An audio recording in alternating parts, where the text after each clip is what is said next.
Okay.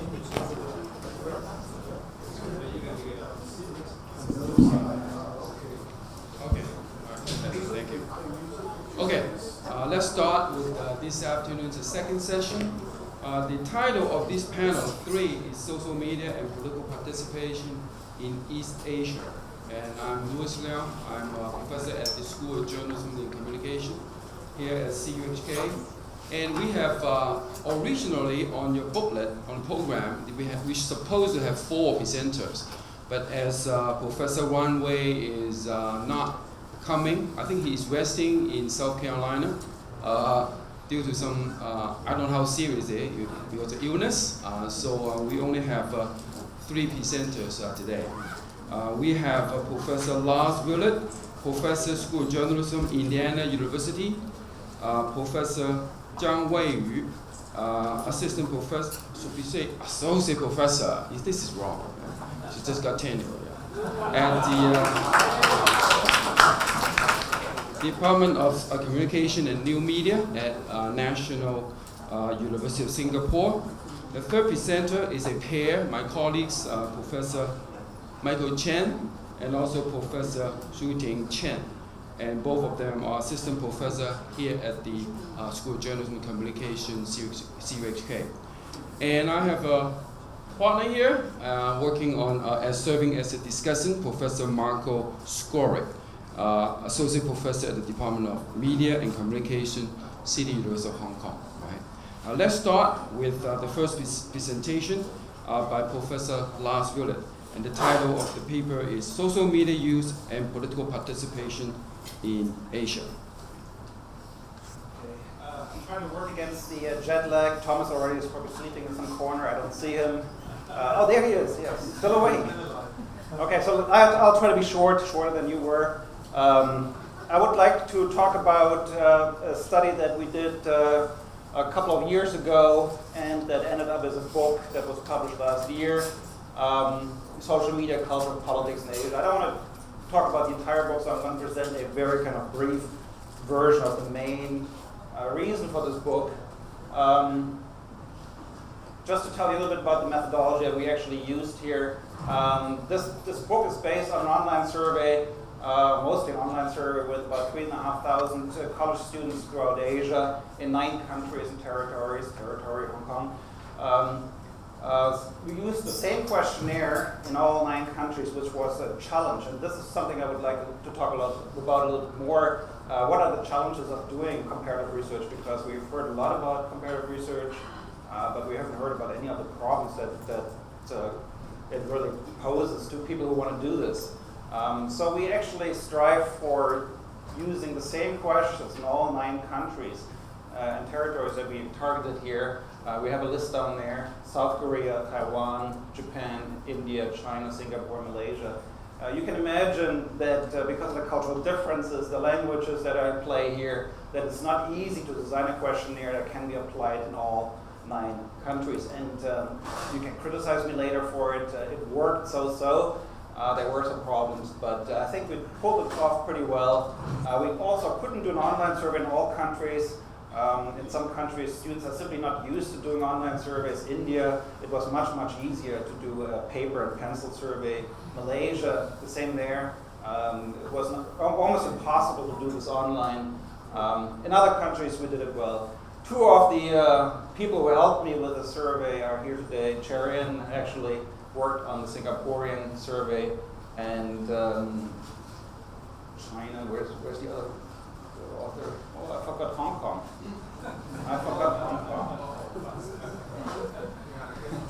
How can I forget Hong Kong? Francis, sorry. It was late when I wrote this. Okay, that's my excuse here. So we did this in late 2012.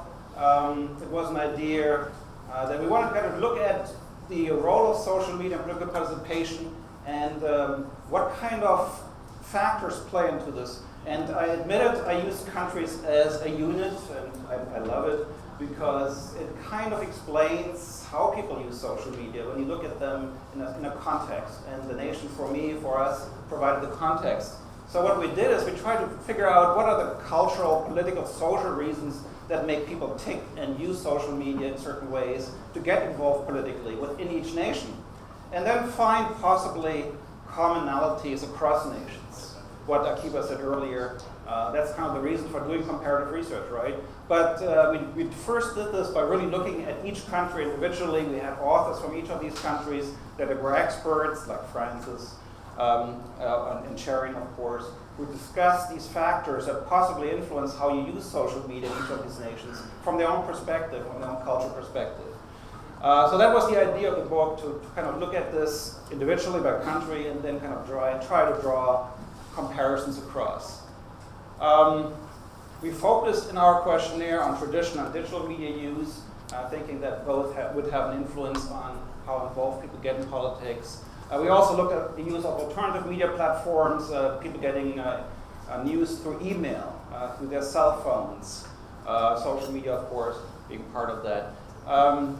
Then we focus, and this is what I want to talk about more today here, the political use of social media. So when people actually use social media not to chat about their girlfriends or boyfriends, but to use it for political purposes. The challenge, of course, with that is that this is, in some countries at least, something fairly new. In Korea, in South Korea, for example, students, young people are simply not used to using social media to talk about politics yet, because it's young democracy, and it used to be fairly, illegal to talk about politics online. It could lead very easily into trouble. So from country to country, it matters what you're looking at here. And then we looked at political participation in terms of online and offline. The reason for that was that it's much easier to do something online. It takes less effort. And the relationship between social media use and online participation is probably much closer than social media use and actually doing something in the real world, becoming involved in the real world. We also looked at political knowledge. Does any of this have an impact on political knowledge and political efficacy, which I'm not going to talk about today, but that's in the book. So the main questions really are, how do these structural, political, cultural factors influence the potential effects of social media on political participation, online and offline?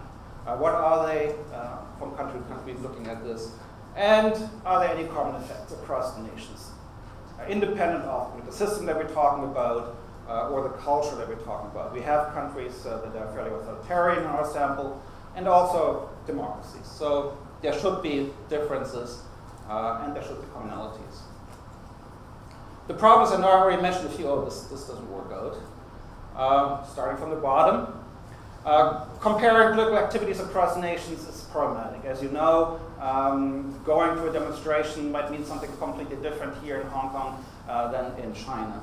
The conceptualization of political participation itself, what does it mean today to participate in politics, is changing, I think. And when you think of young people when they get involved politically, it might not be donating money, but it might be creating a video online, right? So this conceptualization of political participation itself is changing already. That's one of the problems. The samples we used. We used convenience samples, we used students. At the same time, we argued, well, these are the people who actually use social media. These are the people who get involved politically through social media. Why look at anybody else, right? But we're still dealing with non-representative samples, so that's a problem, of course. We had quota samples. We tried to even it out in terms of gender. That also introduces error. So there are some issues there with sampling. Recognizing factors in real research is extremely difficult. When I talked to my authors originally about this idea to do a study that looks at the cultural impact on the use of social media, some of them were fairly reluctant to think about that because it wasn't their field, and wow, culture, I don't want to think about this, right? So, or technological kind of factors that might impinge on social media use. It might not be something people might want to think about, right? And for authors who are not locals, like me, for example, it would be even more difficult to recognize these factors. So we have to rely on locals. But it's a challenge to actually get to these factors.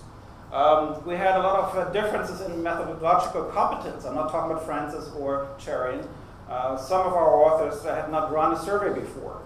So there were some issues there. Some of our students had not seen a survey before. So that's also something that you often run into when you do comparative research in nations that are very, very different.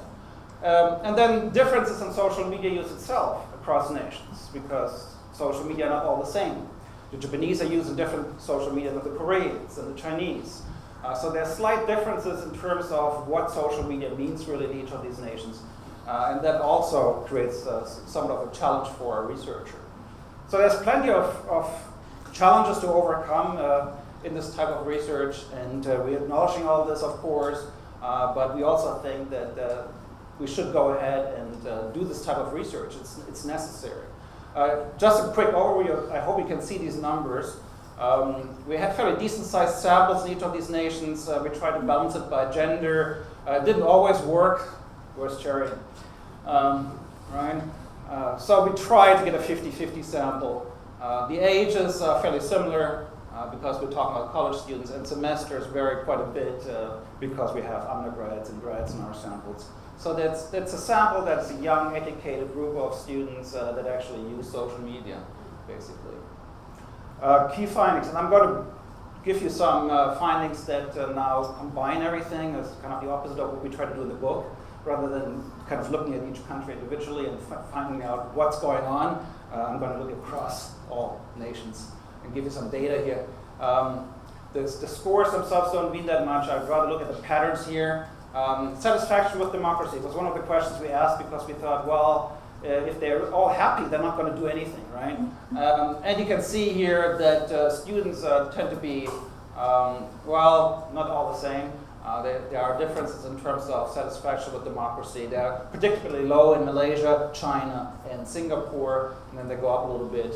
But nobody's really that happy about the level of democracy in their nations. Was the question ordered in general democracy or in their country, in their nation? Yeah. Attention to politics. Based on the assumption that only people who pay attention to politics will actually get involved, right? So we asked that question. And you can see here that on a 4-point scale, pretty much independent of where they live, they pay attention to politics. They're not those lame students that you all kind of have the stereotype of. They are fairly involved. Then there's exceptions. The Koreans tend to be fairly, well, not so involved. But overall, the level of attention to politics in all 9 nations was fairly similar. Frequency of social media use, if you look at that, differs significantly here actually. And again, it's not, and here come the factors into play that I have in mind, it's not dependent on technology necessarily. The Koreans and the Japanese are highly wired. They have access to technology, but they're not using it actually as often as the people in Taiwan or Thailand or even Malaysia, right? So there are differences that are not necessarily explained by access to technology. Why are the Koreans using social media less than the Thais? And there are cultural explanations for that, social explanations for it. Frequency of reading online news. That has become, of course, the main source of exposure to news today. Television and newspapers play hardly any role anymore. Students, young people get their news from online media. And again, there are huge differences. You can, or not huge, but significant differences. You can explain some of them. Thailand and India, for example. India is not wired, so there's access problems there. Therefore, reading online news is something that Indians don't do. They just buy a newspaper. Korea, of course, China. Korea, highly wired. China, the explanation here would be, where can you get the news? Well, get online, rather than from the mainstream media, right? We also looked at alternative media platforms and where people might get their news. And one thing that stood out, and that surprised me somewhat, was that getting news from social media was fairly even across nations. If you look at these light bars here, it's fairly even across. So this is where students get their news today, social media. But we also asked the question, how often do you use your cell phone to get social media? And you can see here that there are also differences. Korea, for example, students use their cell phones extremely often to get news. It's something built into the system. China, also a source of news because, well, it's the most convenient source, versus other countries, Hong Kong, Thailand, Malaysia, and Taiwan, where Getting news by cell phones is not that popular. Okay, another thing, and this is one of the main focuses of our study, is talking about politics, and that drives much of political engagement according to our findings. And we have two types of talking about politics: one in person and one on social media. And if you look at this, you can see that people in these 9 countries are still preferring to talk about politics in person. In some countries, this is extreme. The differences here, the Japanese, for example, do not like to talk about politics online. I talk to my students in Japan. That's not something they do. They rather do this in private with people face to face. It's a cultural thing, it's a cultural explanation. In other countries, these differences are not so big. Malaysia, India, right? The gaps are not that big. Still, most people prefer to talk about politics face to face rather online. That might be changing, right? In the US, that's not necessarily the case.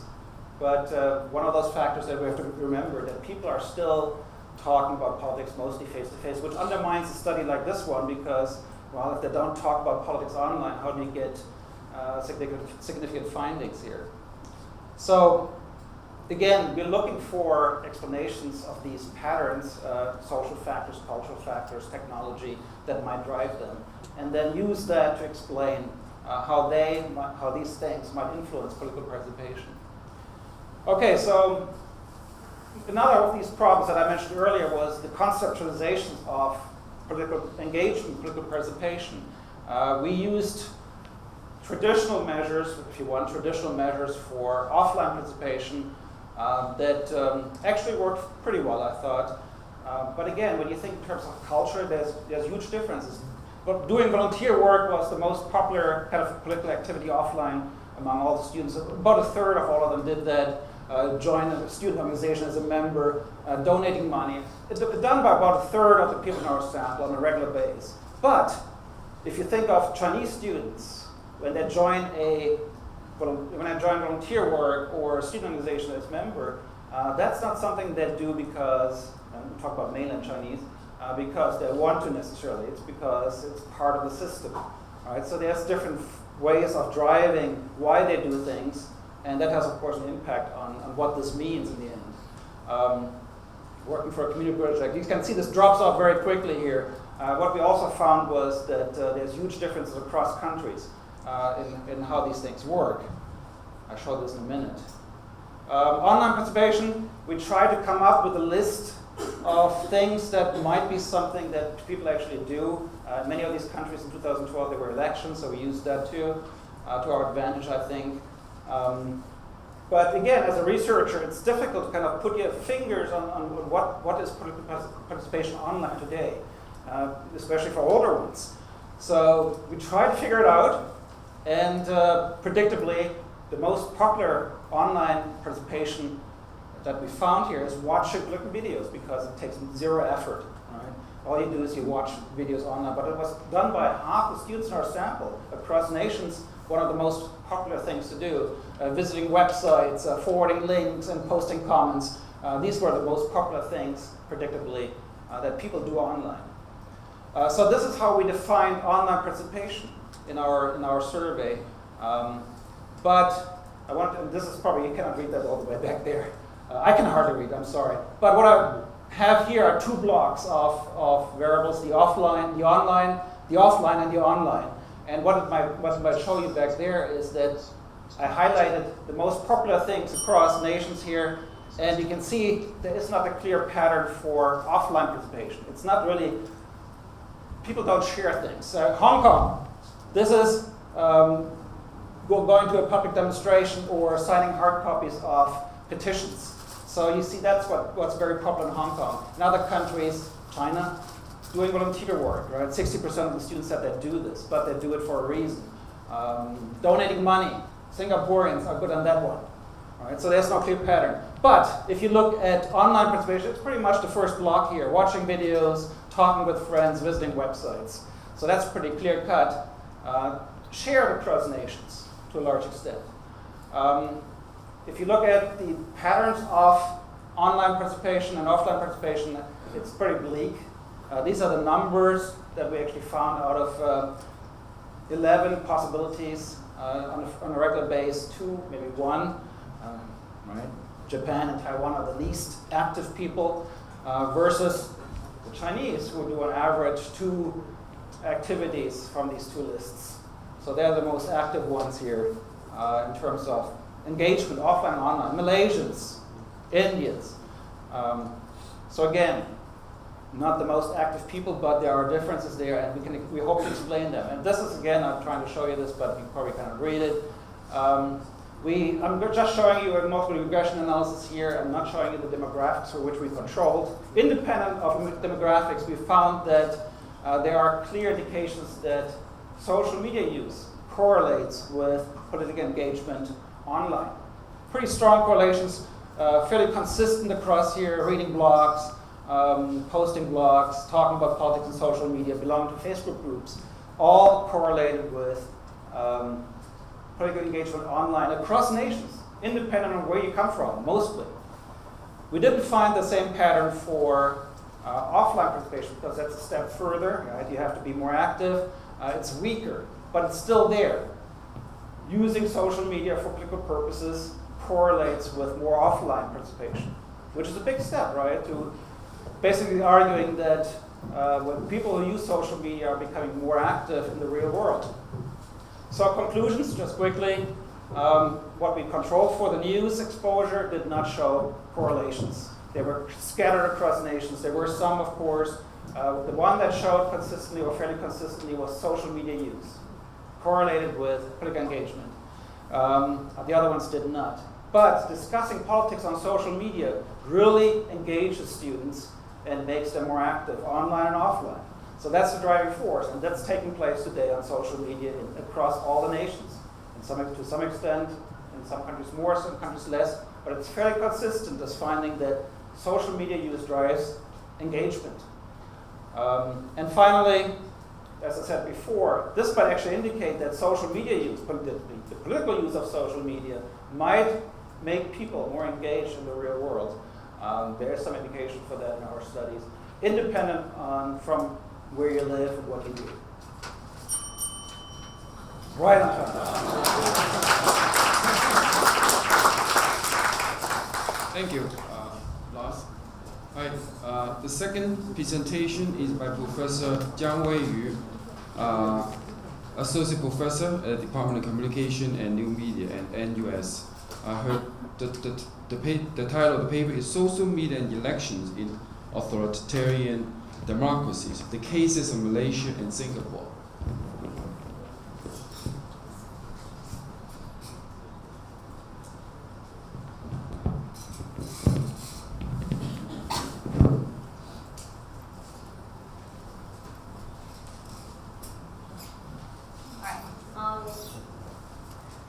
I started my journey as an academic 14 years ago, right here.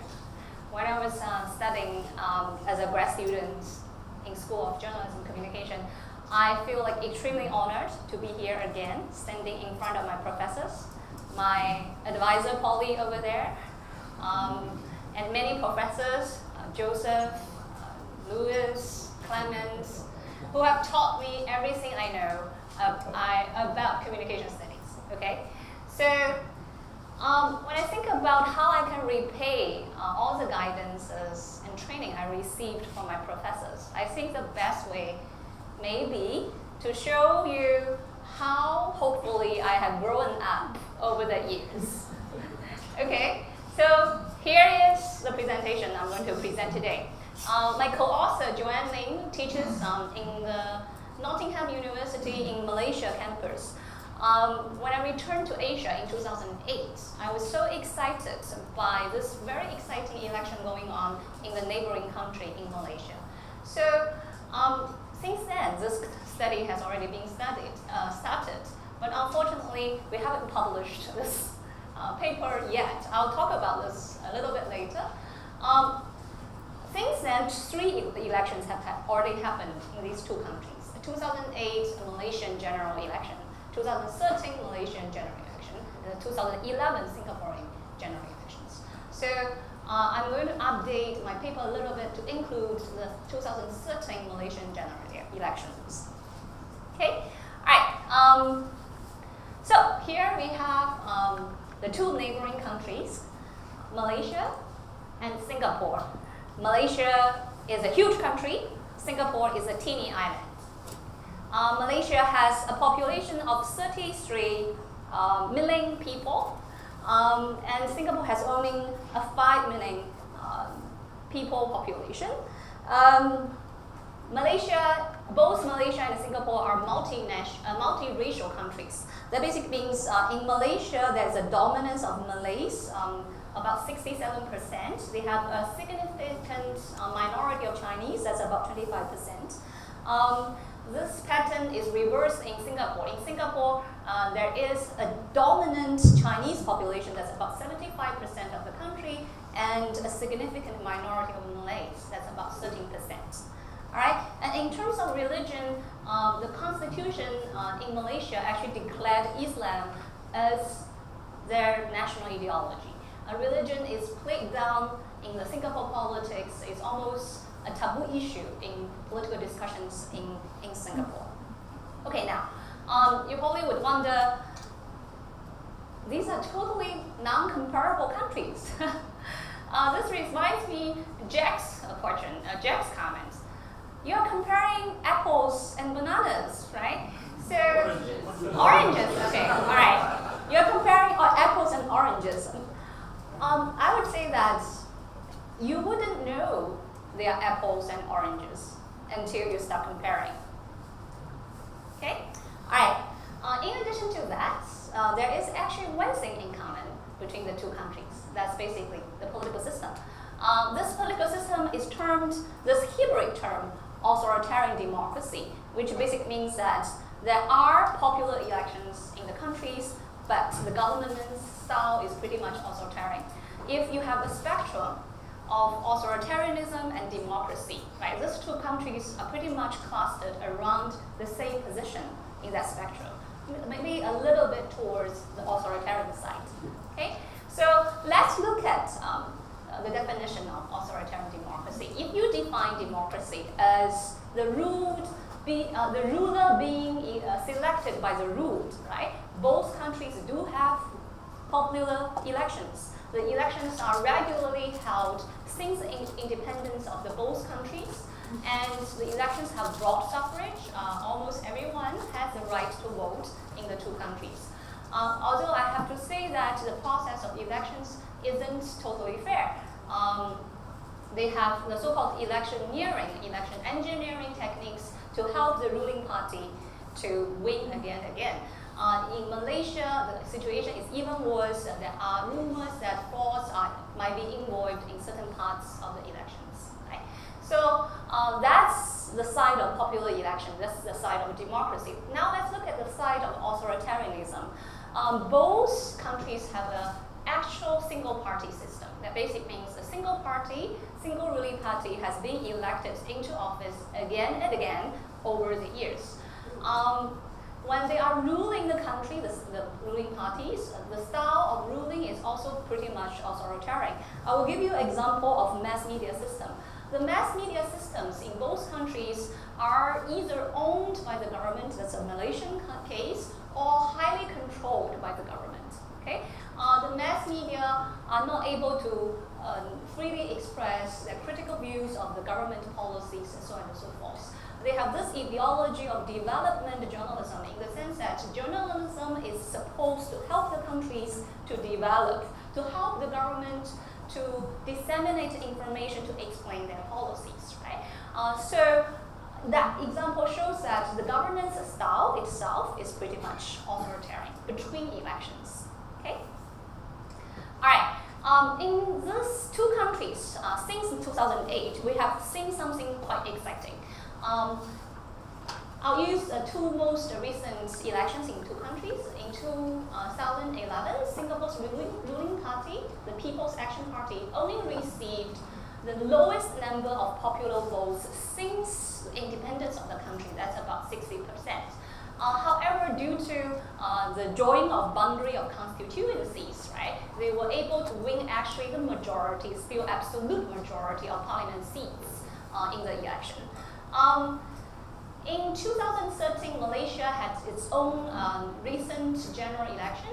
The ruling coalition, BN, won 60% of parliament seats. However, if you look at the number of popular votes they have won, they actually won less than the opposition party in terms of the popular votes. Again, electioneering is a factor here. Okay, so even the leaders of the two countries were commenting about the election results, referring to the role, the importance of social media. Let me quote the Singaporean Prime Minister Lee Hsien Loong.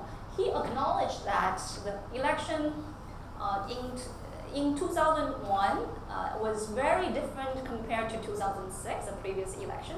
In the 2011 election, social media presented an influence much bigger than in previous elections. Right?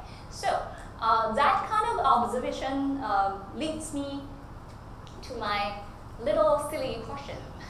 I hope the question is silly enough to deserve some silly answers. Okay. So my silly question is, how do social media play their roles in elections in such political systems? Look at some of the basic statistics in the two countries. Internet penetration is basically able to reach the majority of people in the countries. Facebook is particularly popular in both countries. Almost half of the country population are on Facebook. Right? So when the information sources become these two different channels, right? So how about people getting information from social media when they are making their voting decisions, right? So that's the driving question I try to address in this particular paper. All right, a few words about theoretical approach. I don't really have a theory, I have to admit. There is a theoretical approach I'm trying to use. It was developed by Wortmer in 2006 when she was editing this particular book on mass media and political communication in new democracies. Right? In this book, she said something like, we should not just look at the so-called system level comparisons or the so-called psychology, individual, behavior level comparisons. We should look at exactly what's going on in between the two levels, right? So our attention should be put on the interplay of both the macro level conditions, such as the election system, the party system, the media system, and the micro level variables, such as the psychology and the behaviors of various, a great array of political actors, including politicians, journalists, activists, and citizens. Right? So the assumption is actually none of this could be fully understood without understanding the other part. Right? I have kept this particular approach in mind when I'm trying to do this study. I always remind myself, right, when I encounter any piece of facts or information, I should think about this piece of information along with other information as well. Okay. Alright, so these are the silly answers I'm trying to provide to this particular silly little question. I have to admit that this is not the typical way I do research. Half of my work are theory-driven. Right? I start from grand theories, Habermas, so on and so forth. Half of my work is based on empirical data from the human beings themselves. Right? I don't trust my judgment that much. I trust my interviewees more than trusting myself. However, in this particular piece of work, we were trying to do something different. We pay a lot of attention to the details of individual events that we encounter when we are observing the elections. Right? We took an inductive way of getting our answers. Right? I guess that's one of the reasons why the paper hasn't been published yet. So now let's look at the answers. I basically am trying to say that social media function have 4 different roles. The first one is alternative information channels. Second one, mobilization tools. Second one, forgers of public opinion, climate. And third one, they play a particular strong role among the younger voters. Okay. All right. Some description of the methods I've used both numbers and texts. I used election statistics I can access, including an election survey that we have been doing with IPS and NUS. I believe Marco is also a big part of it, right? And any statistics we can get from any kinds of Malaysian polling organizations and even news agencies, right? And in addition to that, we use the virtual ethnography. That basically two of us are constantly observing what's going on the internet by accessing, reading all the websites, Facebook page, website, blogs, so on and so forth. Okay? All right. So some details about my four little answers. I remember Colin was talking about when we describe media system, we probably should put efforts on describing the alternative media channels as well, right? So this is what I'm trying to do now. I'm trying to map the territory of so-called alternative media in these two countries. This has to be understood against the background that the mass media in these two countries are controlled, highly controlled by the government or ruling party relevant organizations, right? So there is almost no other channels people can hear about, other kinds of interpretations or news, but these online channels, right? So if you look at this alternative media sphere in both countries, you notice that there's a certain kind of website that stood out. We call them sometimes citizen journalism. We also sometimes call them alternative media channels, right? Example I want to show you is basically Malaysia Kini. Malaysia Kini, sorry.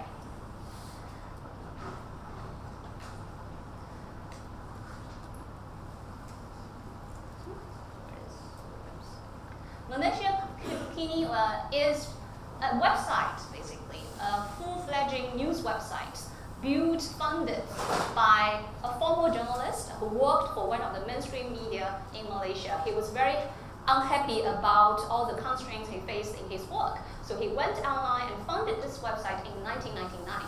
But the website only became very popular, highly influential since 2008. During the 2013 election, they actually have updated the website to provide TV channels as well. So they provide a series of videos during the elections as well. The political economy of these kind of websites are different from mass media for sure, right? So majority of this kind of websites are funded by individual donors or crowdsourced funders, right? And this particular website admit that they receive funds from a non-government organization. They sometimes also receive financial support from some foreign, so-called foreign forces, the foreign organizations as well, right? So these so-called citizen journalism websites, right? They oftentimes are not afraid of being critical of the mainstream of the government, right?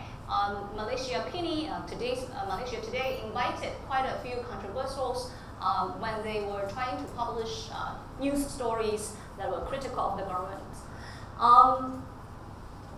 Right. So you can find similar websites in Singapore as well. In Singapore, that's basically the Online Citizen. That's a counterpart of Malaysia Kini in Singapore. They also played a significant role in disseminating all alternative news that have not been covered in the mainstream media to the Singaporean citizens. Okay?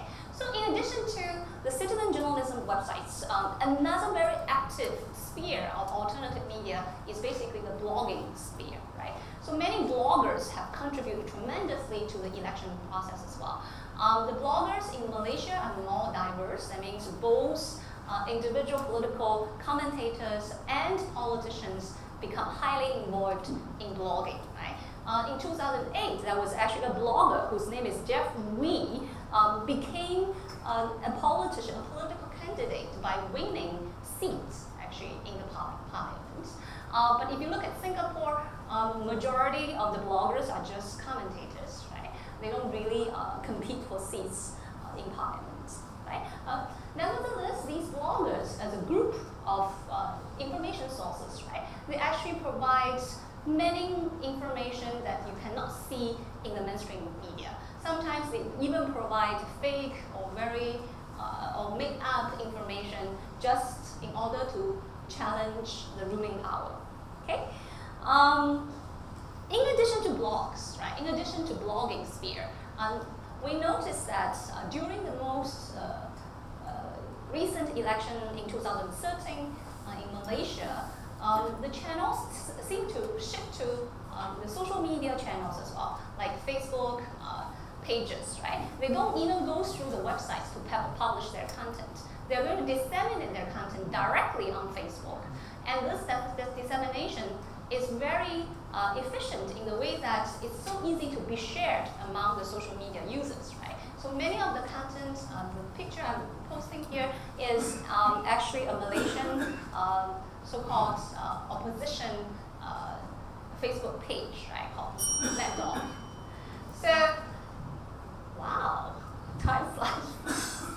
Right, okay, so that's basically social media as alternative channels. I also want to talk about social media as mobilization tools. Again, you have to understand this against the background that in these two countries, you don't have many alternatives to get in touch with the ordinary voters, right? So social media becomes almost the only tool you can rely on to mobilize these people. So I'm trying to post an example here. This is basically Nicole Seah. Nicole Seah was one of the opposition candidates in Singapore. She was also a student of us. She was one of the youngest opposition candidates at that time. She was tremendously successful in terms of using Facebook, using social media to gather support. Although she wasn't able to win a seat in parliament, she was one of the most popular candidates during that election. The likes of her Facebook page once was even higher than the PM. Okay? Social media can also function as forgers of opinion climate, right? It not only provides alternative information, but also frames the news you see in mainstream media in different ways. The framing effect can be seen in this particular example. This is another young female candidate. She was able to win actually seats because she was a ruling party candidate, right? So when she was introduced in the mainstream media, she was depicted as competent, as having lots of grassroots experience. But the online commentators, the bloggers, quickly turned this story upside down, right? So they found out this picture of her posing like very materialistic, holding a brand name, a bag, look very happy, and they use this picture to turn the discussion into something questioning her credibility and ability of being a candidate. Okay. In addition to this, a question that has puzzled me for a long, long time was, look at the statistics. 50% of people are on Facebook, right? Still, there are 30% of people who are not using internet at all in the countries. How can we, find the missing link between social media usage and the whole country seems to change their mind, right? So I keep chasing my collaborator, asking, how do these online content actually get disseminated in the rural areas in Malaysia, right? So she told me that it's still going through the traditional campaigning methods, right? When volunteers bring the printouts, flyers made based on the content you see online and send them to the rural villages, right? In the case of Singapore, I was wondering how the older generation who are not using Facebook get influences by these kind of discourses you find online. The answer is basically interpersonal communication. Interpersonal talk regarding the election was found to be the second most important as channels of information. Okay, all right. All of these things are particularly prominent among the younger voters. The younger voters tend to use election news online more often, right? They're also more involved in these online engagement activities. Even the younger politicians seem to be more efficient in terms of exploring the online platforms. Right? Here is the conclusion. This is a story I want to tell. Social media instrument alternative information source, especially in authoritarian states, because mass media are controlled tightly by the government. If you have these alternative information and opinions, the active ones among the netizens will become mobilized and join the offline engagement or activities. This kind of engagement would be amplified when the minority of local netizens influence the silent majority through both online and offline means. So all of the above three mechanisms I have found are especially significant among the younger generations. So that's basically my presentation. Thank you.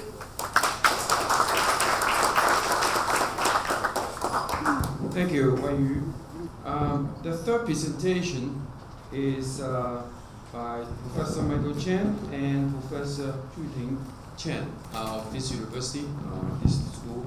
And the title of the paper is Social Media Use and Democratic Engagement, a Comparative Study of Hong Kong and Taiwan.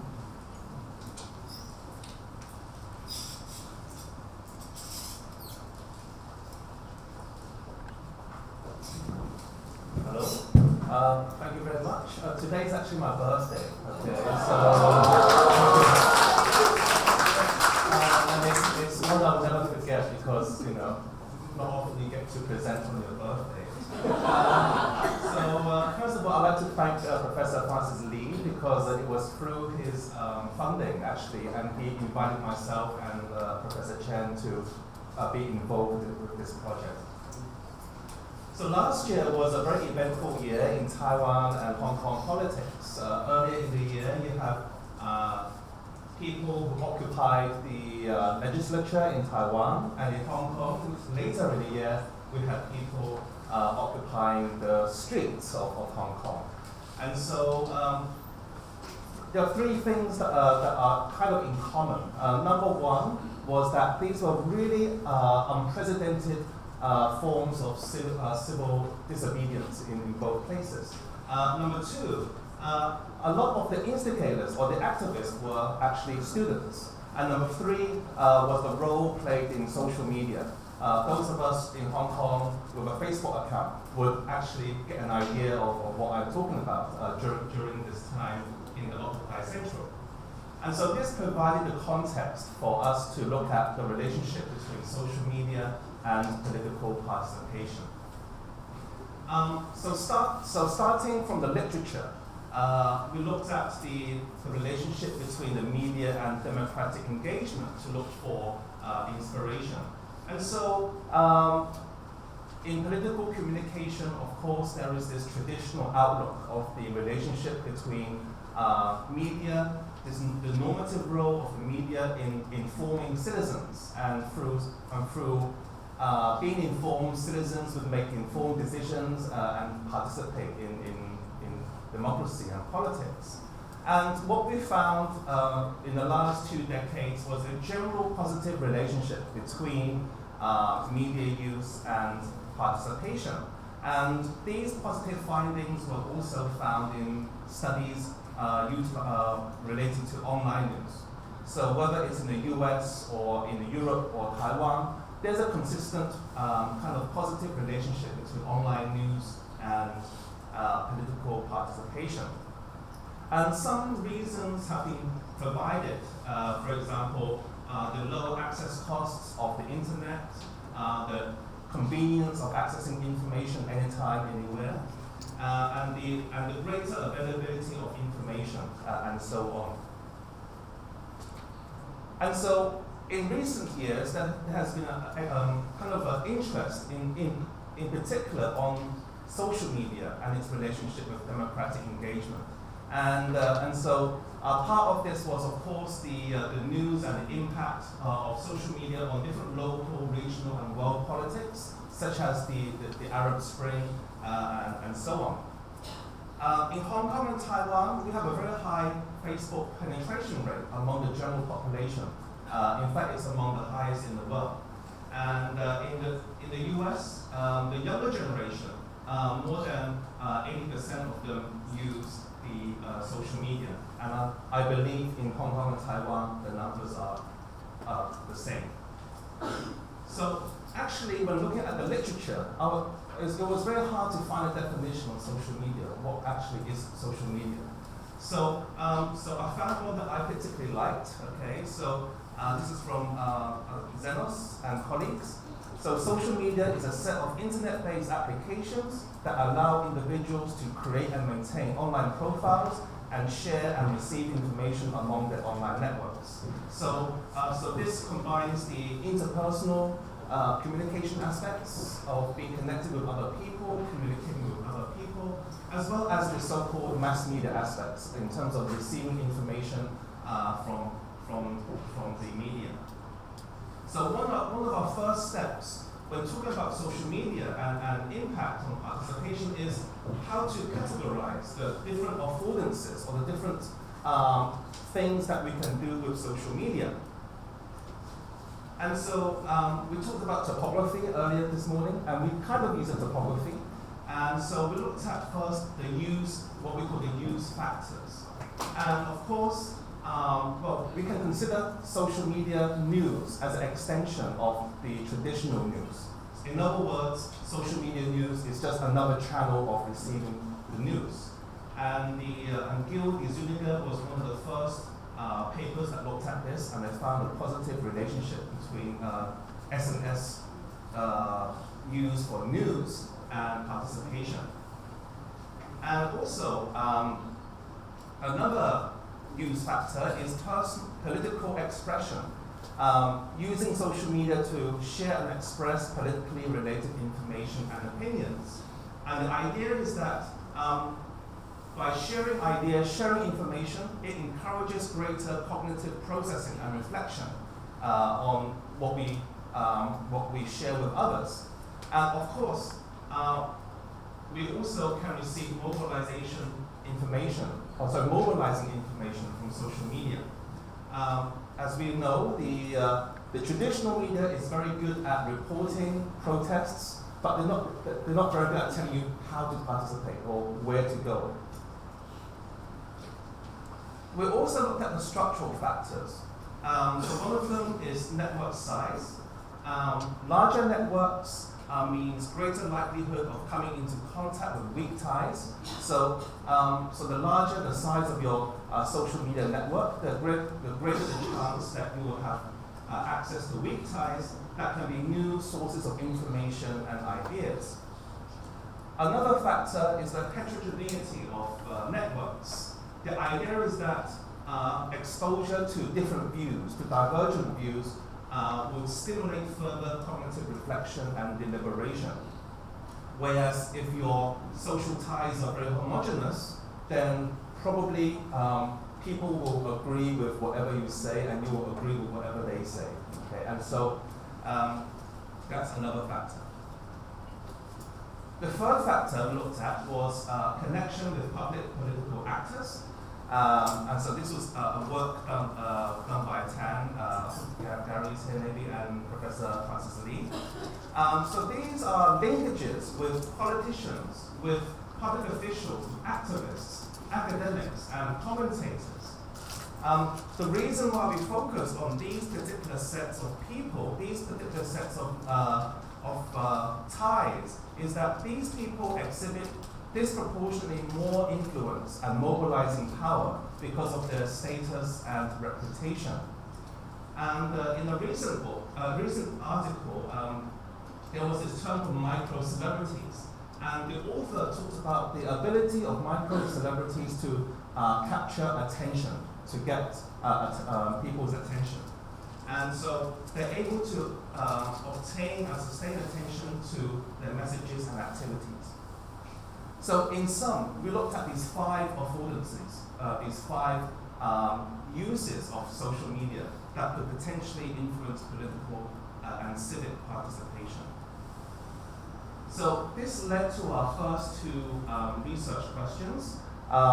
What uses and structural features of social media will predict offline and online democratic engagement? And democratic engagement, we looked at political participation and civic participation. And the second research question, are there any similarities and differences in the patterns of relationships between the 2 samples, Hong Kong and Taiwan. I have to emphasize, originally the plan was also to collect data from mainland China, but the data didn't come in time for us to actually look at the China data. So today we're just reporting the Hong Kong and the Taiwan data. And so my colleague, Professor Chen, will run down the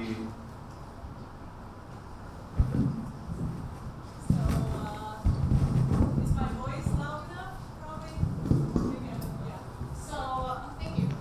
We collect data from both Taiwan and Hong Kong from the universities. So in Hong Kong, actually we collected from 4 universities, 2 from the teaching university and 2 from the research universities.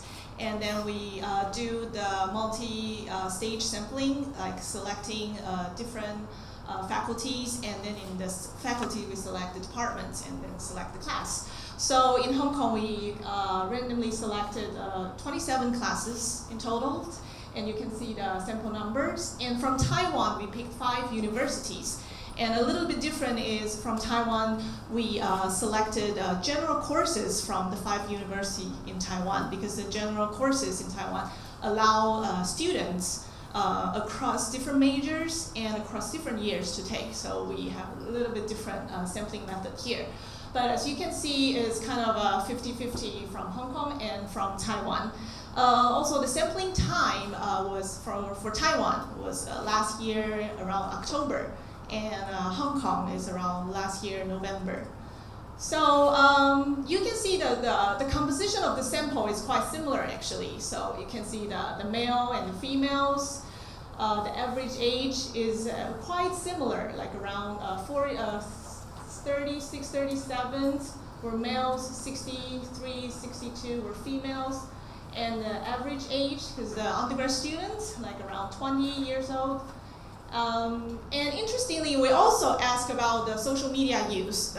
We asked them to list their most frequently used social media. So as we previously already mentioned, that Facebook is the most frequently used social media in Taiwan and Hong Kong. So they actually like 90% from Taiwan and around 86% from Hong Kong, that the students, they listed most frequently used social media. So it's really most popular one. And the rest are like Instagram, and for Hong Kong, like Weibo and Plurk in Taiwan. Okay. So in the measurements, as we talked about, that we measure like social media structure, social media use.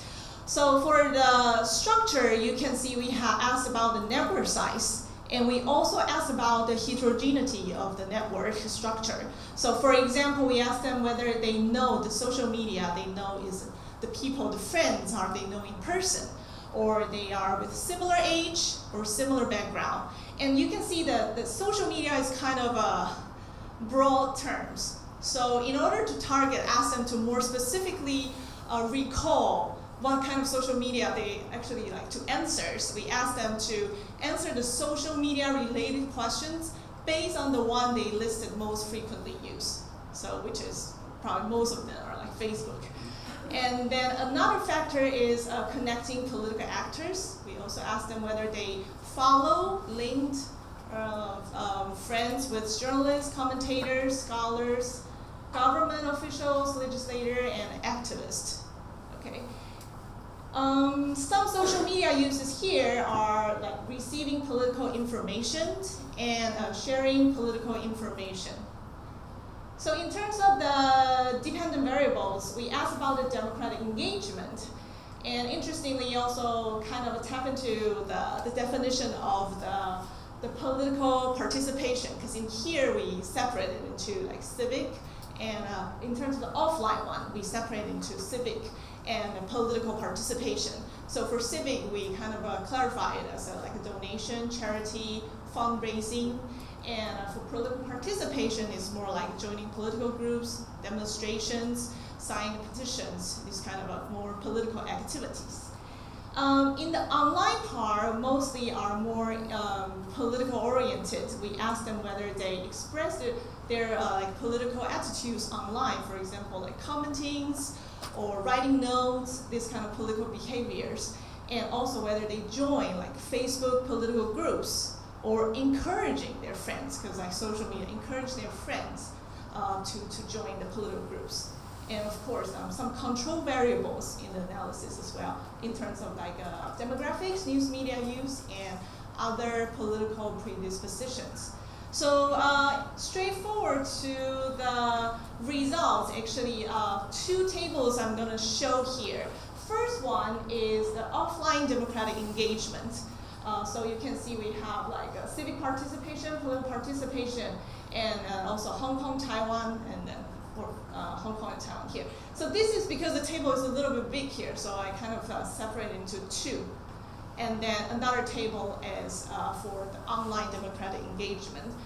So this part is the most interesting finding here. It's very consistent that we found connecting with political actors and sharing political informations, this kind of active behavior are significantly predicting offline civic participation, offline political participation in Hong Kong, Taiwan, both cities. And also, if you go to the online democratic engagement, so these two tables are basically almost same, just a dependent variable are different, and you can see also significantly predicting the online democratic engagements. So in this, the results very interesting because the more active behavior we can see, and the receiving political information, I think it's kind of echo the Professor Wilnett's finding before. Probably the news, like receiving a little bit not so active behavior, not really increasing their like democratic engagement. So you can see this one, the receiving political information. We find that we found like a negative relationship predicting the online opinion expression in Hong Kong. And others, although we didn't find significant, but in the online situations, all negative, and also in the offline situation, we found all negative, but not significant. But I kind of feel like, based on the literature, we kind of expecting, okay, the news may serve as significant predictors influencing this kind of democratic engagements, but it turns out like it's not a significant predictor. Some other differences we found in these two cities as well. One is the media network size, and another one is the social media network structures, is that it's not so consistently predict across different cities and across different political and civic democratic behaviors. As we can see that network size, like only we found for the offline one. Social media network size significantly predict the civic participation in Hong Kong. And only another one, like online opinion expressions in Taiwan. So it's a little bit like playing different roles in terms of different context, in terms of different behaviors. And for social media network structure, the negative coefficient here indicating that more heterogeneous the network is. So it is also interesting that if the student have kind of different heterogeneous network structures, they are more willing to participate in political, like this one. And also this one. Yes. Okay. So these are the interesting findings we have, like the differences, but you can see comparing to another two behavior, connecting with political actors and sharing political information, is not so consistent. So I think these are also the differences are also a very interesting part that we can have some more discussion in terms of the different culture, different political system here. Okay, so I will give the discussion back to Professor Michael Chen. Thank you, Professor Chen. Okay, so as Professor Chen mentioned,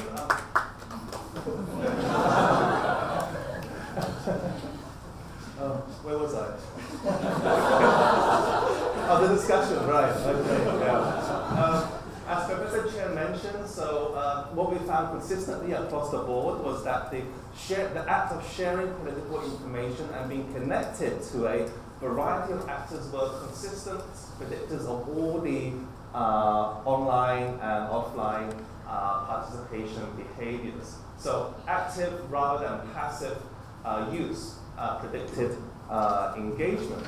And it's worth noting at this point that Hong Kong and Taiwan both have very thriving, active civil societies with a very strong online presence. So this may be one of the factors that contribute to our findings. So just to briefly discuss and to suggest how to move on. So basically, it seems to us, based on our findings, that network, the idea of ties, seems to be very important. And so this ties in with the literature on networks. For example, the idea of networked individualism, that nowadays, especially young people, they have access to a broad but a very loosely fragmented network. And this gives them new connections that provides new ties. But what we found was that it seemed that the kind of ties seem to be important, especially for the political context. So therefore, ties to activists, ties to politicians, ties to media commentators, and so on. So therefore, the kind of ties seems to play an important role for political participation. Bennett talked about the connective action. So when he looked at the social movement literature, he described connective action that are the kind of actions that are self-mobilized and have minimal organizational coordination.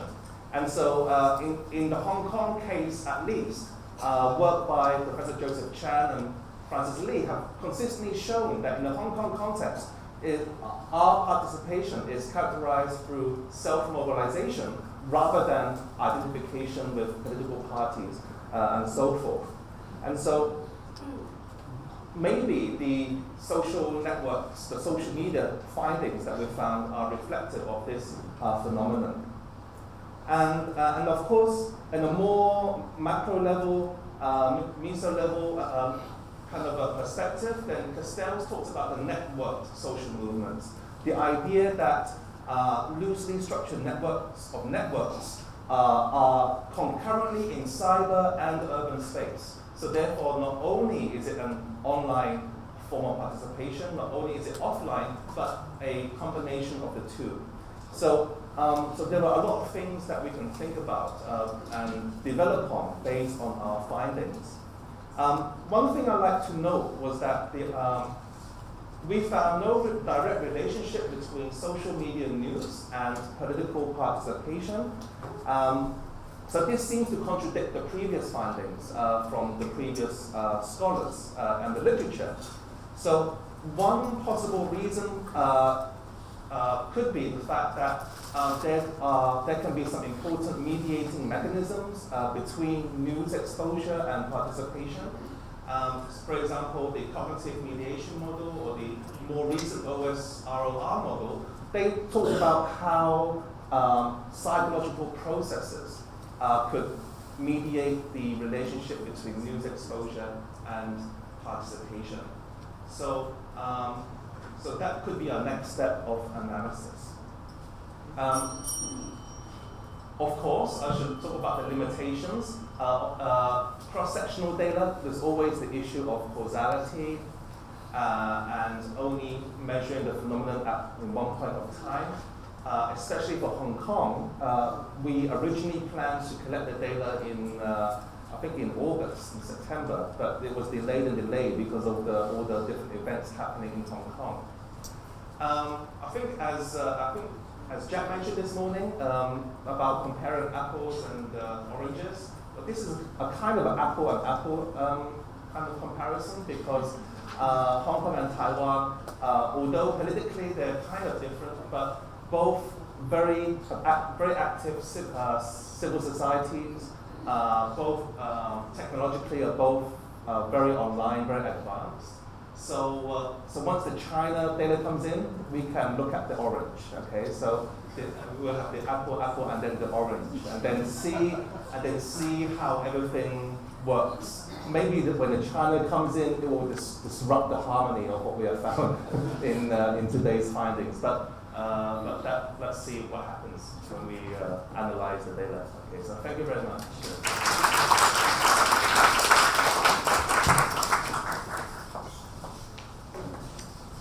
Thank you, Michael.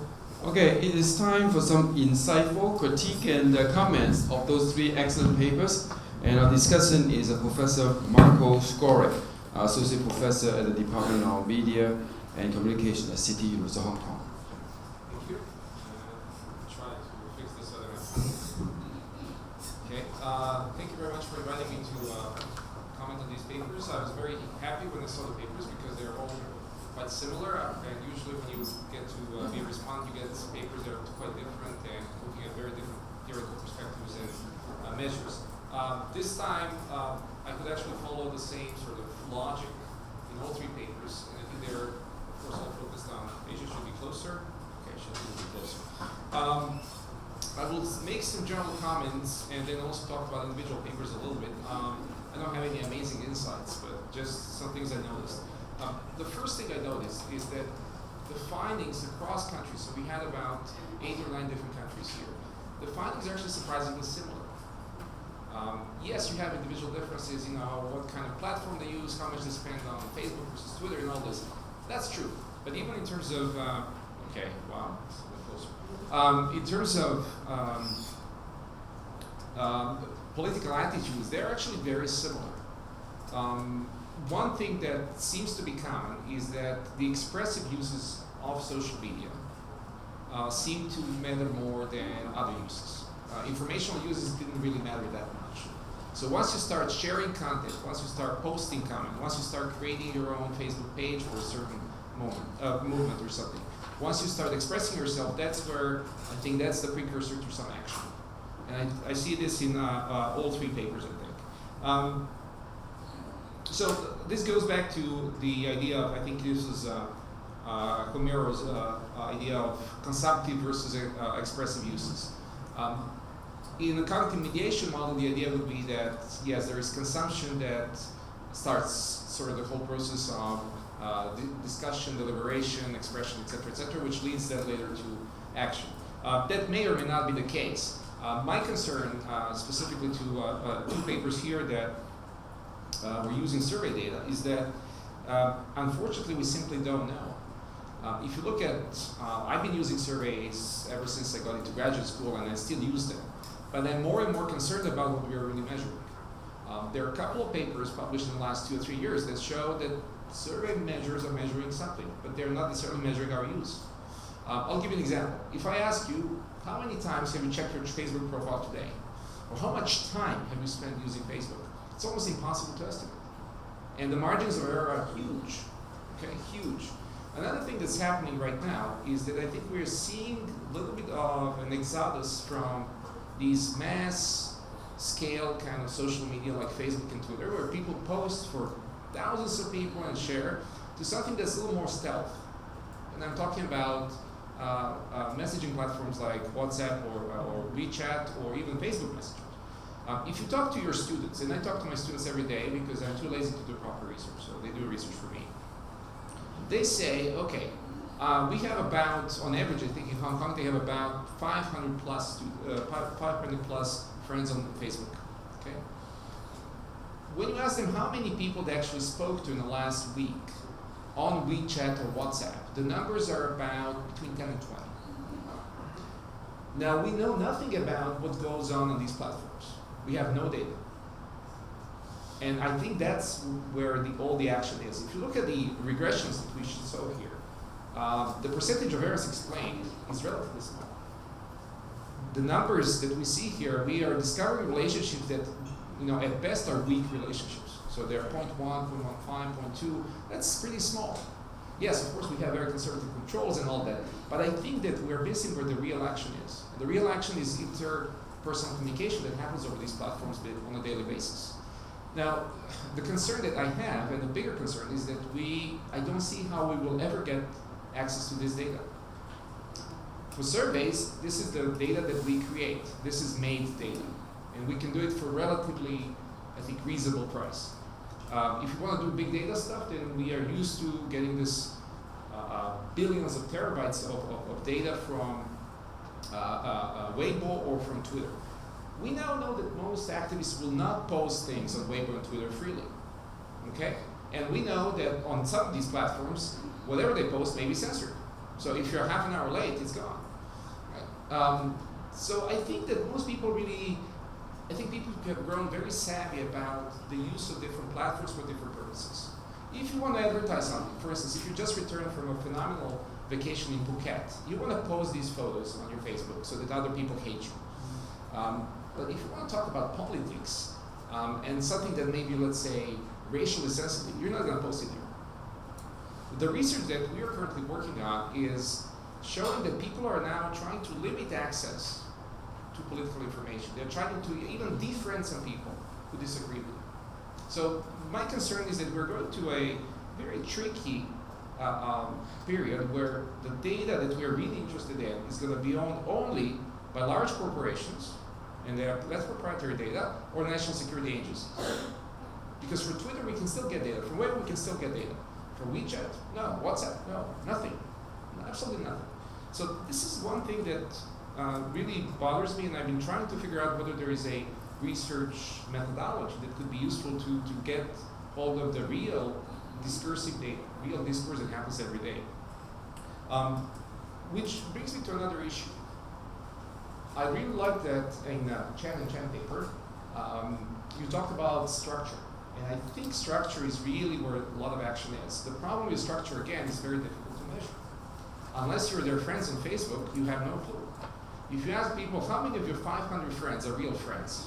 They'll give you a rough estimate, but that estimate could be 20 or 50 or 150. Just the error is huge. And this error is not necessarily random error. Okay? What we found by looking at studies that are completely outside our field, so they're not in communication, they're usually computer science or information studies, is that the structure may matter more than the content of conversations. So it's not really about what we talk about or what kind of information we receive. It's about the structure of our network. How many people follow us, for instance, on Twitter? Or how many friends we have and what kind of friends they are. And who these people connect to. So it's not really just the content, but it's also much more focused on the structural features of these networks.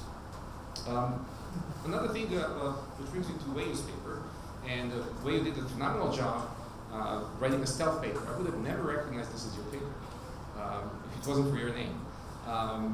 Very different approach, very different. So comparative research. I'm a big fan of comparative research, but I think it's very difficult to do properly. And I don't think we really had apples and oranges or bananas here. I think we had apples and apples for most part. I think Malaysia and Singapore used to be one country. They border each other. Yes, there's a difference in size, but if you look at and I like also the fact that you spoke about the macro level factors, so structural factors, and psychological factors. I would probably separate micro level factors into political structure and technological structure. And then you will see that they're actually very similar. Because if you look at technology that's deployed and these technological network that's deployed in Singapore and Malaysia, it's almost identical. There's almost no difference. So you can forget about using that as a variable, it's a constant. But if you look at some other things, the main issues really, the main differences are government performance. Singapore, whether you like it or not, is one of the most competently run countries in the world. Malaysia is not. It's corrupt. And that's the major difference. That's what empowers these grievances. They are caused by corruption. They're not caused because people have nothing else to do. So I think that's the major issue. Another issue is, of course, the racial politics. And I think in the examples you gave, I was surprised how racialized these examples are. The opposition figures were always Chinese in Malaysia, right? And the guys who were making fun of them are always Malay, right? And I'm sure there's a lot of racial politics that we need to talk about if we're talking about sort of comparative research here. Singapore and Malaysia can be compared. I think the obvious comparison is Taiwan and Hong Kong. Probably the best comparison in ever. I don't think there's any better comparison to that. You can use Singapore too to see if there's another difference. But again, I didn't see too many differences. Did you see any differences? Like something that stands out between Hong Kong and Taiwan? I think on the regression models, we find that online alternative media in the Taiwan context was particularly Okay. This is the same thing that I noticed when I was data mining the same data set for Singapore elections. I spent about 2 years data mining with my student Jin Feng to see whether we can actually learn something from this data set. And after many years of torture, about 2 years of torturing this data set, the data set finally decided to tell us a story. The story is not bad. We were only focusing on offline participation. We were only looking at rally attendance, because that was kind of the major difference, and this is something you mentioned in your paper as well. There's about 7 to 8% surge in rally attendance from one election to the other. I think it was very significant. Another reason why I think it's very significant is because the surge was in opposition rallies. If you went to the ruling party rallies, there were not that many people. So suddenly people didn't feel afraid or didn't feel alone, and they decided to go there.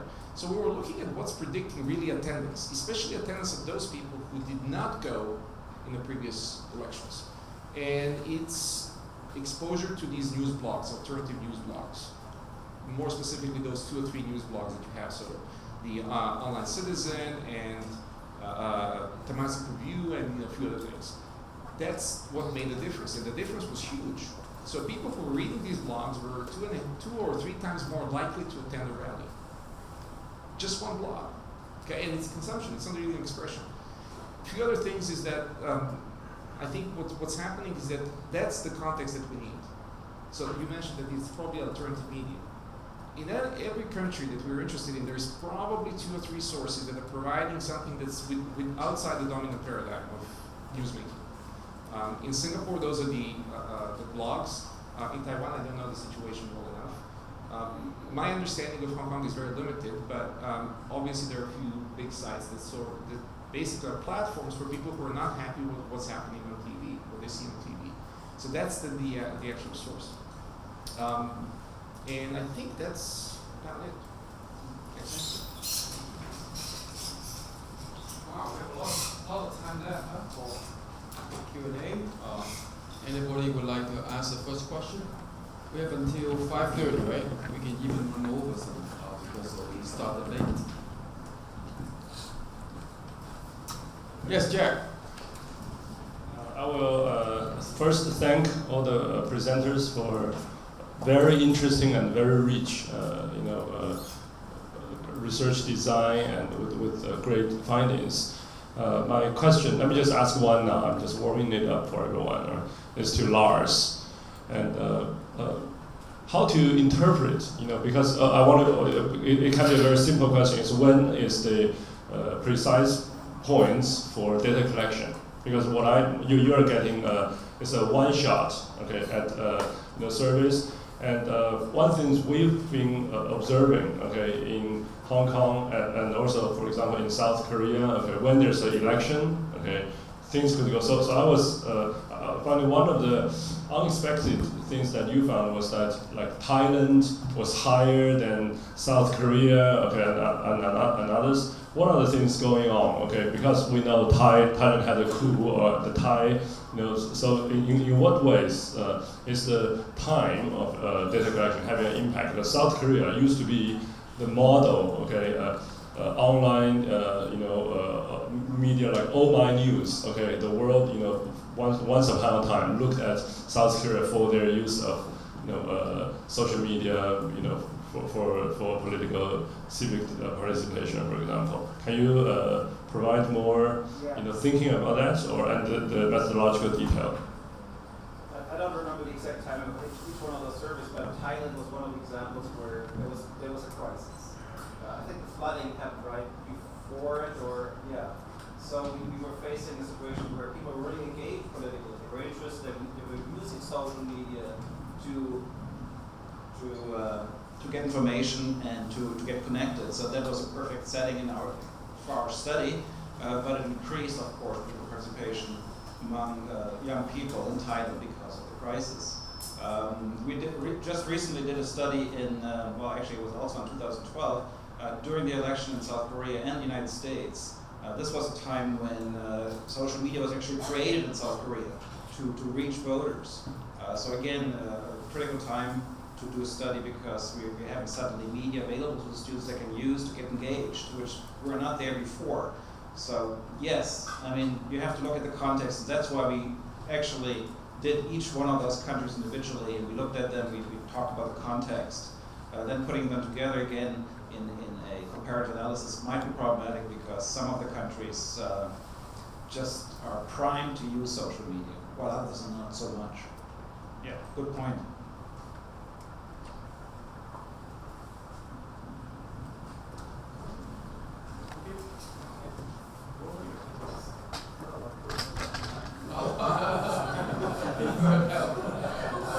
Thank you. A thought that occurred to me while listening to these papers, which is not something that I've thought about for the first time, but I think it's very poignant here. In Lars's study, for example, you have 7, 8 countries, 9, and in one of the studies you have 2, and in the third, also 2. And you're looking for differences. And the question is, how can you explain it? Lars kept saying, well, we have a possible way of answering, you know, there are small differences and so on. My question is, to what extent do we, or ought we look for universals?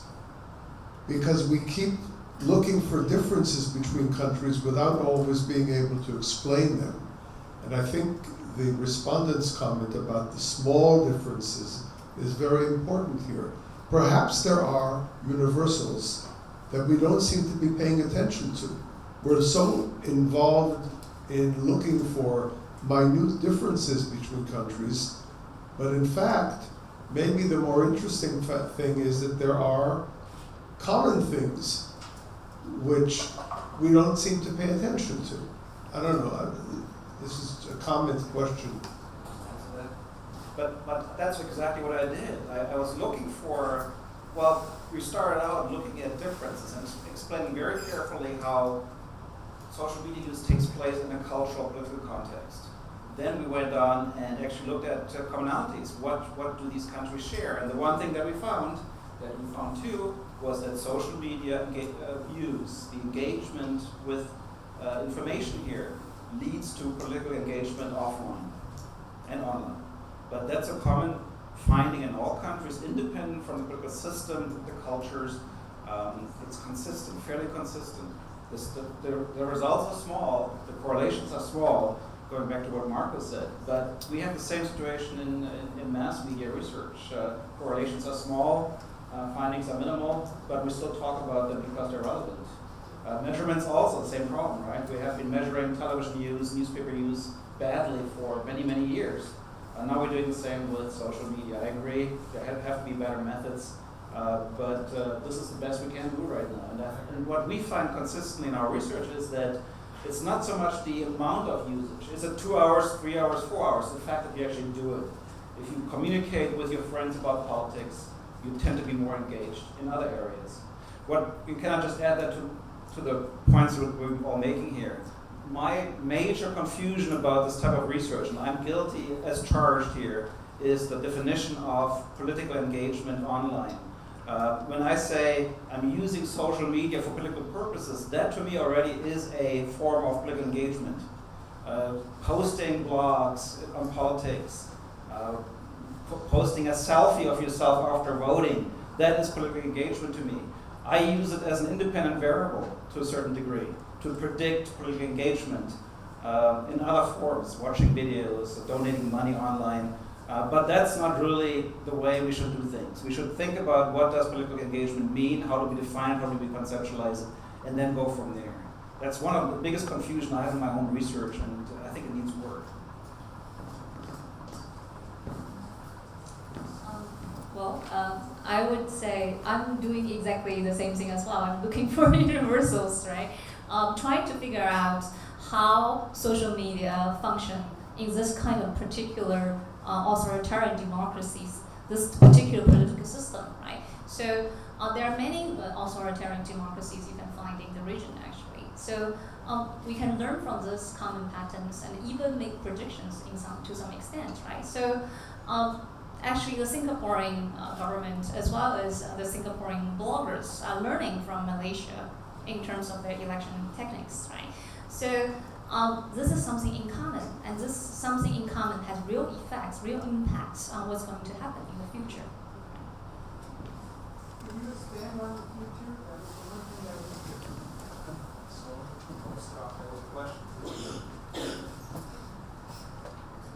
Say a bit more about the future. She said, say a bit more about the future. No, not me. I'm sorry. I'm sitting in the cheap seats. Could you expand? On the future, my esteemed colleague from Singapore, that's the one thing I really didn't get a grip on, what are the implications. And I'm particularly worried about the use of repression in both Singapore and Malaysia. Will there be differences in this society? I would say, actually, both the Singaporean government and the Singaporean voters and bloggers are learning from the Malaysian experience. The Singaporean government actually look at Malaysia's, the ruling parties in Malaysia and failure in these elections and rethink how they can actively, effectively use social media, right? Make it not just an alternative media sphere, but also a better ground for the mainstream opinions and mainstream information to circulate, right? So we are doing this very actively. The PM himself has a very active Facebook page. He held actually constant conversations with the citizens on his Facebook page. So this is something I'm saying, by comparing the two cases, right? You can actually see how something you learn from one country might change something happen in another country. Yeah. Just a quick comment. This is a continuation of what Lars mentioned about survey measures. One problem that I had was from, 5-6 years ago. I realized that my media use variables are too similar to my online participation variables. They like how you use social media for something, i.e. politics, and then posting comments online, all this. It's kind of too similar. So I decided in the moment of madness to put them together as one variable. Analyze them in factor analysis, did reliability testing, and it's one factor. It's not different. So we have to be careful about online participation measures, what they really mean. Reading newspapers and forwarding newspaper articles, for most people that's the same thing. We don't separate these things. We read them as like, look, that's it. So I'm not sure that conceptually we're doing ourselves a favor by inventing this variable called online participation. I mean, if it's really precisely defined for something that we usually don't do, for instance, going to a website and donating money, that's obviously different from reading a newspaper article or making a comment on it. But I do share a concern that these things are a little too similar in many ways. Yeah, Yes. just a question I think for all of the presenters. I mean, these are really interesting studies, and I'm not so sure if the quantitative approach is the right one to really understand the depth of political engagement, not just of that generation, I must say, but also of the specific cultural context. So I'm wondering if any of you have also included qualitative research, and if you think qualitative research might be a good way to go to understand this whole new dimension, maybe better, I don't know. We haven't really spoken about qualitative research so far here in this conference, so I just wanted to raise this question. Okay. Lars, you want to take a crack at it? I teach methods courses, so I preach that to my students. I always use quantitative with qualitative, but unfortunately, I'm not the type. So it's of course, yes, it makes total sense to maybe do a survey and attack focus group on it and figure out what's going on really. Because these measures are crude, I agree with him. We need to know more about how these things actually take place, what's being said, and what impact it has. So yes, but it's the first step, I guess. We usually did ethnography, right? I guess it's a self-promotion time again. We did a qualitative cross-country project, and it was published in CIS International Communication Gazette as a special issue. We did in-depth interviews and focus groups with young activists in 5 Asian countries. Right? So I can share with you some of the challenges we have faced. One of the biggest challenge is the very definition of every single term we use in our interviews. What do you mean by political? What do you mean by civic? What do you mean by social media? Everything has been challenged during the process. We used a relatively uniform, we started from a relatively uniform interview guide. We ended up with different countries. So we decided not to write any comparative papers. Instead, we write one paper based on one country, and hope that by reading all the papers, the readers can somehow come up with some comparative perspectives on themselves. Right? So, but I definitely agree that we need more qualitative research methods to be used in this particular field. I see a lot of promises. That finding in and of itself is fascinating. No, I'm serious. That in the different countries, the meaning of the concepts are different. That to me is more interesting than the data. Is there? Is there? Okay, anyone? Okay, Joseph. I have 2 questions. The first one relates to the idea of comparing similarities, comparing the differences. As a researcher, I wonder, which is a happier moment, when you discover similarities, or whether you, and then why do you feel happier, when you discover that there are similarities? The apple turns to apple, or Yeah, because of personal taste. Well, what's the reason behind that, and how do you, I can see when you come up with similarities, you are probably happier and then easier to explain. But then when you come up with differences, how do you explain it? CC?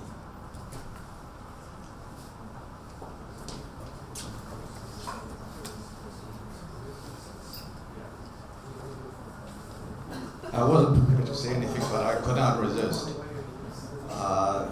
As the Chinese saying go, 同中有异中有同，同中有异. There are always similarities and differences. There are similarities within differences and differences within similarities. Interactive is dialectical.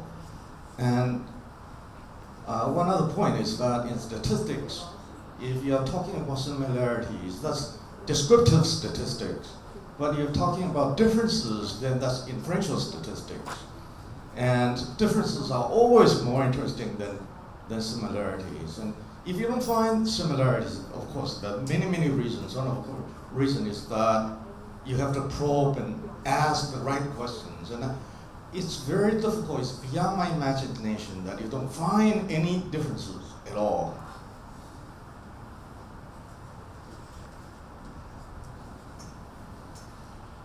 I'm actually fascinated by the way in which citizens could possibly use social media to engage in politics. But I'm even more interested in how in countries the intelligence services use the very social media in order to hinder democratic participation and obstruct democratic participation. Certainly in my part of the world that happens very effectively in the West. How does that work just out of curiosity, how does that work in the countries that you have studied?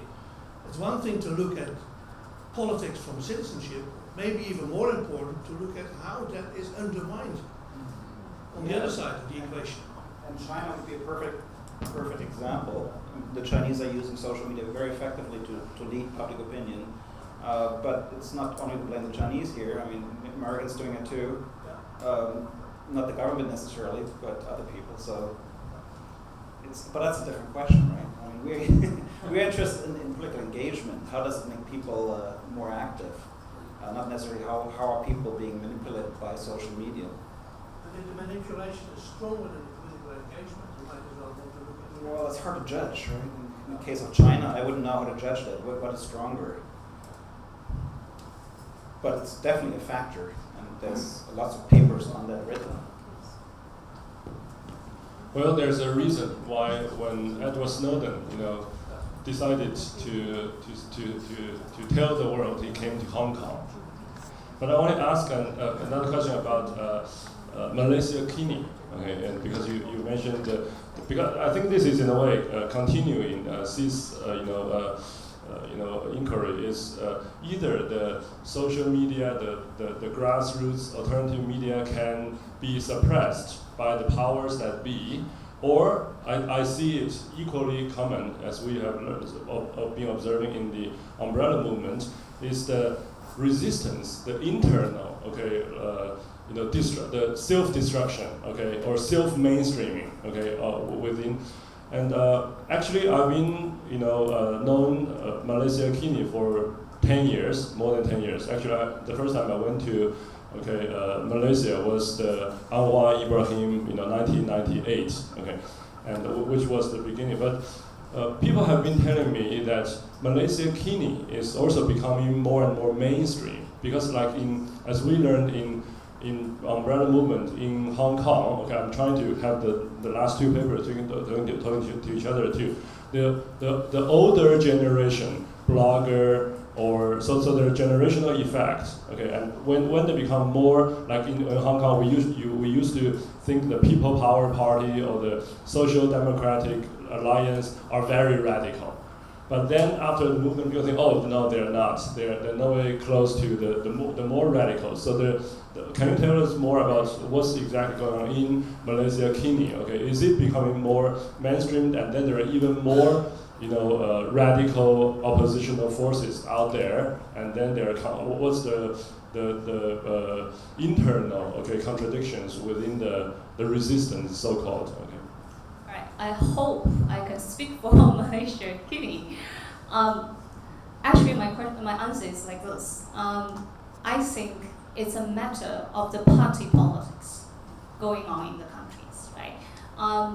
You used to have a very weak opposition, right? Now you actually have an opposition party that seems to be an alternative ruling party, okay? So the self-mainstreaming you see is basically the association between Malaysia Kini and the opposition party and the growing power of the opposition party, right? So that's why I was saying we should look at the macro conditions and the micro variables at the same time. Really, I think it's a matter of party politics, the changing landscape of party politics in the countries. Yes. May I address Dr. Cheng's question? Yeah. What's the happiest moment when I try to compare differences or similarities? Now of them. I'm most happy when my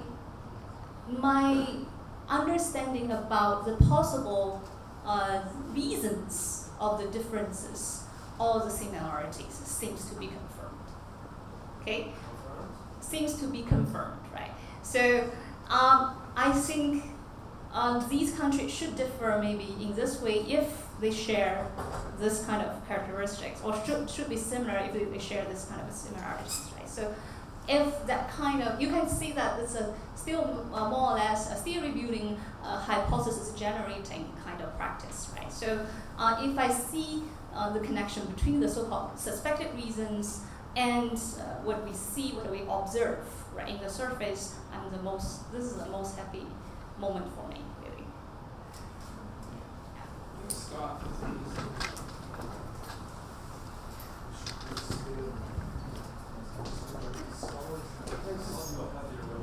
I mean,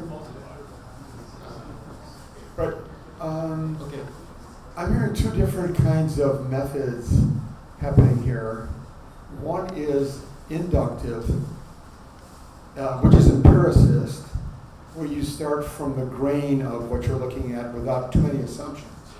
The other is deductive, where you put a lot of categories down and you get your data. Both are data. There's inductive data and there's deductive data. Yeah, I hear one is empiricism, one is positivism. Yeah? Deductive is positivism. Inductive reasoning is empiricism. Very, very different. It's funny. I was just looking at the Twitter, following David Graeber, right, on Twitter, who invented the 1% idea, right, and probably one of the most influential anarchists and Occupy thinkers, right, through 35,000 followers, and he. It's funny.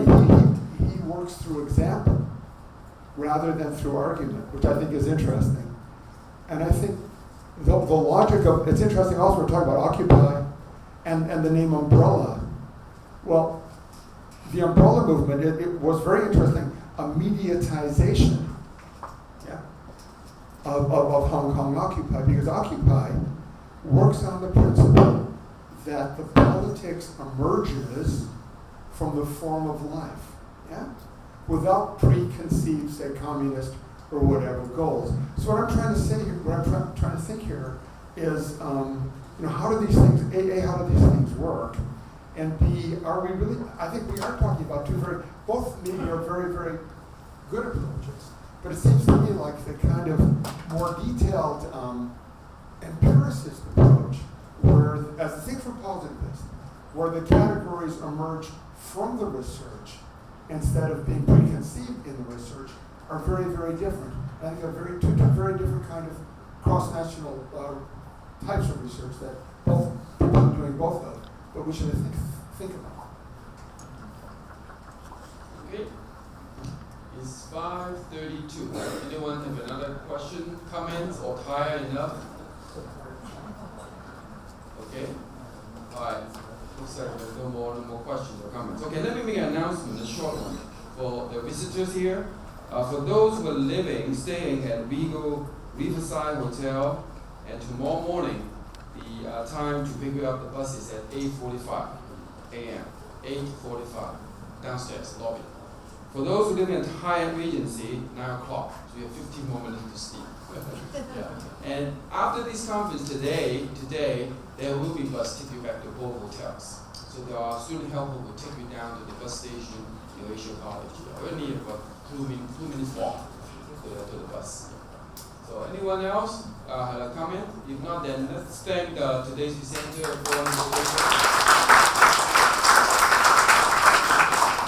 and you're free to share and network. And I'll see you tomorrow morning. Thank you very much. I have a question.